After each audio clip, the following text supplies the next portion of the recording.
Hello and welcome to this Wednesday edition of the World Report. I'm Arjun Savar Mahindran. Let's take a look at what's making headlines around the world.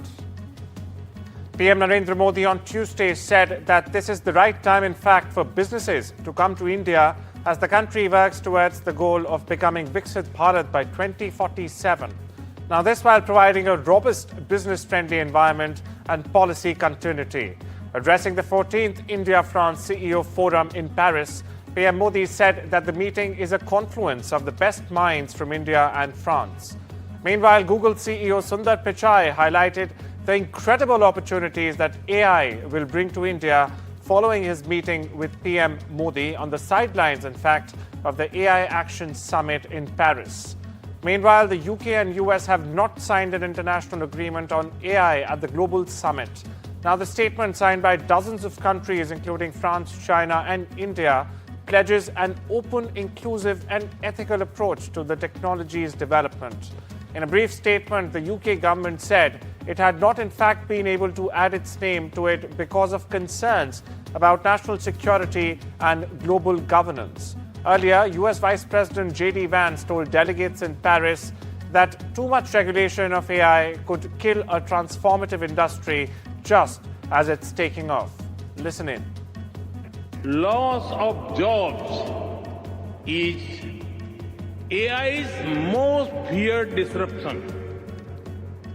But history has shown that work does not disappear due to technology. Its nature changes and new types of jobs are created. Friends, India has successfully built a digital public infrastructure for over 1.4 billion people at a very low cost.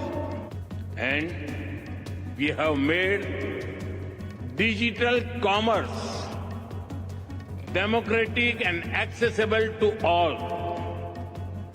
This vision is the foundation of India's national AI mission. We have one of the world's largest AI talent pools. India is building its own large language model considering our diversity. After France, the PM will leave for the United States. He is on a key two-day US visit starting Wednesday and is expected to, in fact, propose tariff cuts and increased energy and defense imports during a meeting with US President Donald Trump. PM Modi keen to avert a potential trade war and boost trade ties after Trump threatened reciprocal tariffs on many countries. We have with us NDTV's Nikuj Garg joining us all the way from Washington. Nikuj, Prime Minister Modi is the fourth world leader to meet the president in his second innings. How significant is that? And what does that really go on to say about the relationship between India and the United States? Well, yes, that proposition certainly is reflective of the not only the strength that the Indo-US relationship carries, but also the fact that how consequential this relationship has become for the entire Capitol Hill. Remember, in the last 2 decades or so, there has not been a single administration on the Capitol Hill in the White House that has thought any lightly of the Indo-US relationship.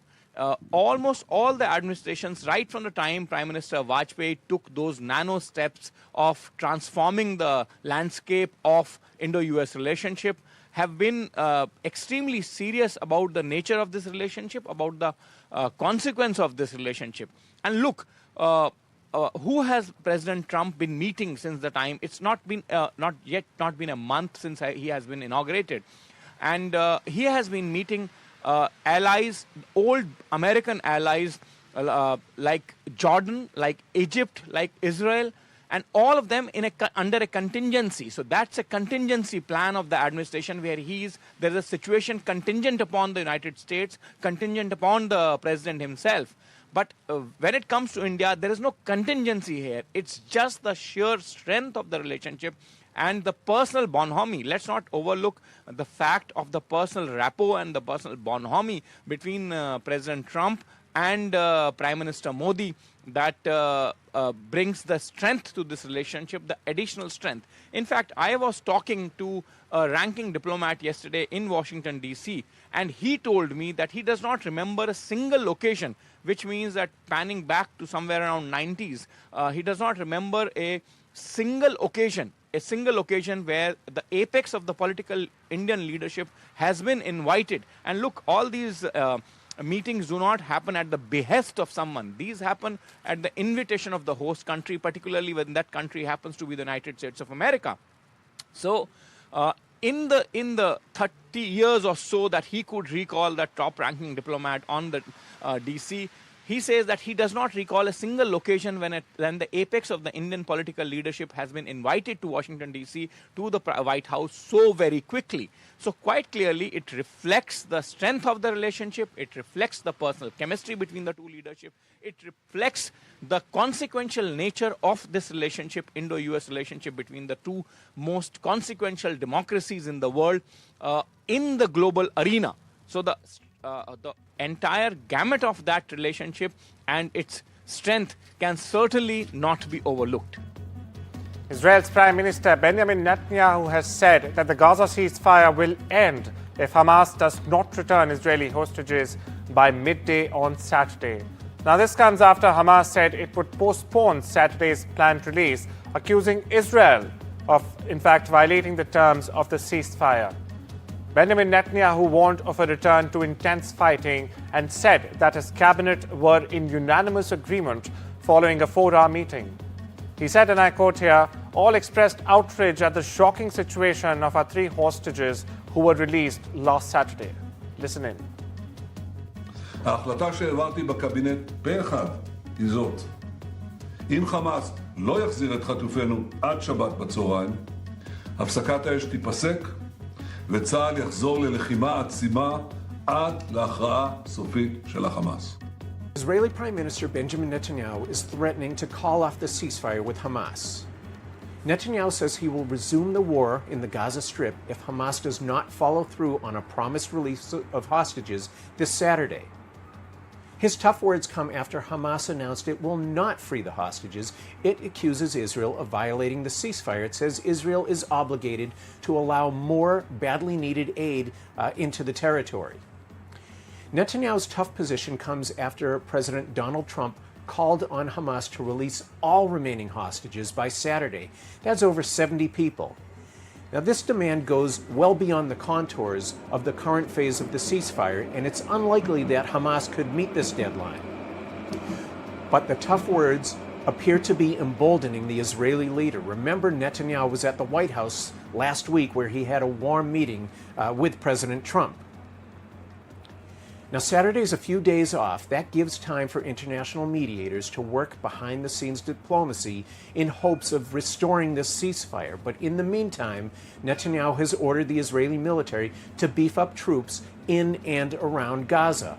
A resumption of the war would be disastrous for the people of Gaza, who are only beginning to recover from 15 months of heavy fighting. It also would spell trouble for the families of remaining Israeli hostages. They are calling on Netanyahu to stick with the ceasefire until all hostages come home. So Netanyahu in the coming days will face heavy pressure from multiple directions and have some very difficult decisions to make. Jordan's King Abdullah II, in fact, told Donald Trump on Tuesday that his country would take in some 2,000 sick children from war-torn Gaza enclave. However, he pushed back against the U.S. president's plan, in fact, to take over the Palestinian territory and send its population into exile. However, he told Trump that Egypt was working on a plan for how countries in the region could, quote-unquote, work with Trump on the proposal. The Jordanian monarch also appeared to offer a sweetener to Trump, who had just the day before the visit floated the possibility of halting U.S. aid to Jordan if it did not, in fact, take refugees. Listen in. We were just in the Oval Office with President Trump and the King of Jordan, and they were talking about the future of the Gaza Strip and the ceasefire deal with Israel and Hamas. President Trump says he does not think Hamas will comply with terms of the ceasefire deal and that all bets are off starting Saturday at noon. The pressure is on Hamas to release the remaining hostages in order to keep the ceasefire operational, and Israel has signaled it is ready to restart hostilities if they don't get the hostages out. Ukraine will offer to swap territory with Russia in any potential peace negotiations, President Volodymyr Zelensky has said in an interview on Tuesday. Now, he added that Europe alone would not be able to shoulder Kiev's war effort. According to reports, Zelensky will meet U.S. Vice President J.D. Vance on Friday at the Munich Security Conference as Washington pushes for an end to the nearly 3-year war with Russia.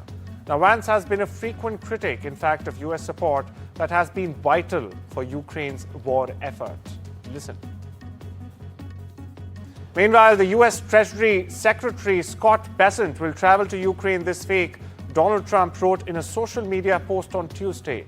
Trump said that Bessent, in fact, will meet with Zelensky and suggested that the two leaders could discuss pathways to ending the conflict.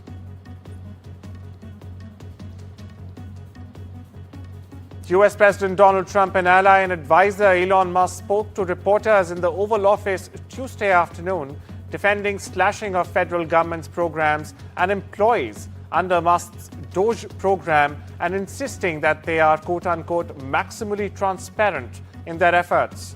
In a rare question and answer session between Musk and reporters, Musk insisted he is not orchestrating a hostile takeover of the government, but in fact, instead, is giving the voters what they asked for to begin with. Asked if he is in effect policing himself as he has a number of government contracts, Musk maintained there has never been an organization that has been more transparent than the DOGE organization, and that the public can see for itself whether there are conflicts of interest. Now listen in to what Musk said. There are good people who are in the federal bureaucracy, but you can't have an autonomous federal bureaucracy. You have to have one that's responsive to the people. That's the whole point of a democracy. And if you looked at this, if you looked at the founders today and said, what do you think of the way things have turned out? Well, we have this unelected, fourth unconstitutional branch of government, which is the bureaucracy, which has, in a lot of ways, currently more power than any elected representative. And this is not something that people want, and it does not match the will of people. So it's just something we've got to fix. Mark Fogel, an American teacher who was deemed wrongfully detained by Russia, has been released in what the White House described as a diplomatic thaw, in fact, that could advance negotiations to even end the war in Ukraine. Now, Steve Witkoff, a special envoy for President Donald Trump, left Russia with Fogel, a history teacher from Pennsylvania, and brought him to the White House straight up, where Trump greeted him. Fogel arrived at the White House as he stood next to Trump with an American flag draped around his shoulders. Fogel, who was expected to be reunited with his family by the end of the day, said he would forever be indebted to Trump. Trump said another American would be released on Wednesday, though he declined to name that person or say what country, only saying it was someone very special. Listen in. I feel like the luckiest man on earth right now. And I want you to know that I am not a hero in this at all. And President Trump is a hero. These men that came from the diplomatic service are heroes. The senators and representatives that passed legislation in my honor to get me home are the heroes. Bangladesh's Election Commission has said preparations are underway, in fact, to stage general elections by December this year. This as nationwide vandalisms over the past week prompted the interim Muhammad Yunus government to agree to the proposal. Now, everyone loves a breath of fresh air. Unfortunately, too often our air is anything but fresh. While air quality varies dramatically around the world, about 99% of the global population, in fact, is exposed to air at some point that doesn't meet the strict standards set by the World Health Organization or the WHO, the agency has reported. The UN Health Agency estimates that polluted air laden with noxious gases or tiny invisible particles that burrow into human bodies kills 7 million people prematurely every year. That's right, it kills 7 million people prematurely every year. And for the millions living in some of the world's smoggiest cities, many of them in Asia like New Delhi, Dhaka, Bangkok, and even Jakarta, bad air might seem unescapable. Listen in. And now the science is so clear, and they have been able to establish through a lot of their cohort studies and epidemiological studies that the evidence is very loud and clear. That's why air pollution, we really have to deal with it at a very urgent scale.